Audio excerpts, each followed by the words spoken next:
الأرض فأصبح هشيما تذروه الرياح مما فيه ويقولون يا ويلتنا ما لهذا الكتاب لا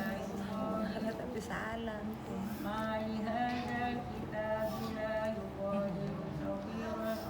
ولا كبيرة إلا أحصاها ووجدوا ما عملوا حاضرا ربهم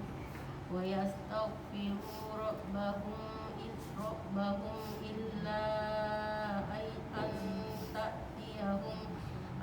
تأتيهم سنة الأولين أو يأتيهم العذاب قبلا وما نرسل المرسلين إلا مبشرين ومنذرين ومن دونه موئلة وتلك القرى أهلكناهم لما ظلموا وجعلنا لمهلكهم موعدا وإذ قال موسى لفتاه لا أبرح حتى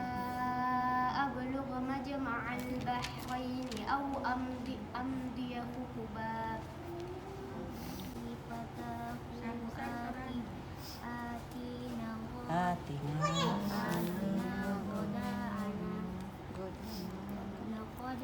لقد لقينا من سفرنا هذا نصبا قال أرأيت إذ أوينا إلى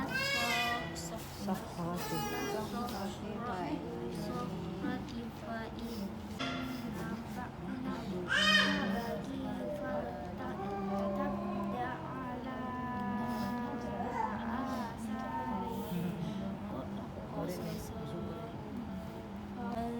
تعلمني مما علمت رشدا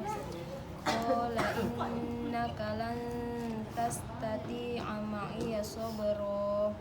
وكيف تصبر على ما لم تحط به خبرا وكيف تصبر على ما لم تحط به خبرا إنك لن تستطيع معي صبرا قال إن سألتك عن شيء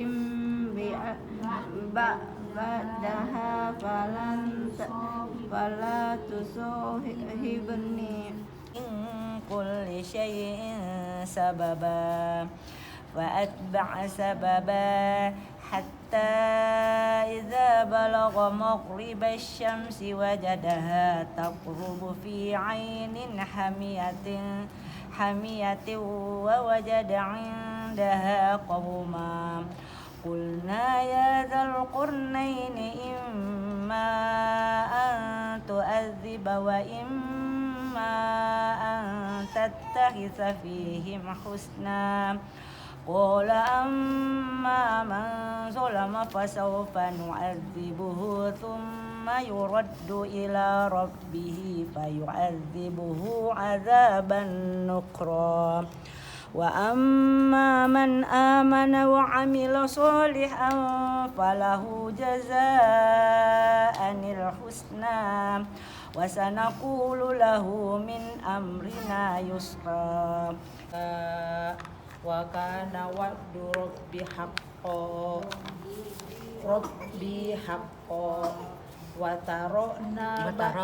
وتركنا بعضهم يومئذ يموج في بعض ونفخ في الصور فجمعناهم جمعا وعرضنا جهنم يومئذ للكافرين عرضا الذين كانت أعينهم في غطاء عن ذكري وكانوا لا يستطيعون سمعا الذي biyadihil mulku wa huwa ala kulli syai'in qadir. Allazi samawati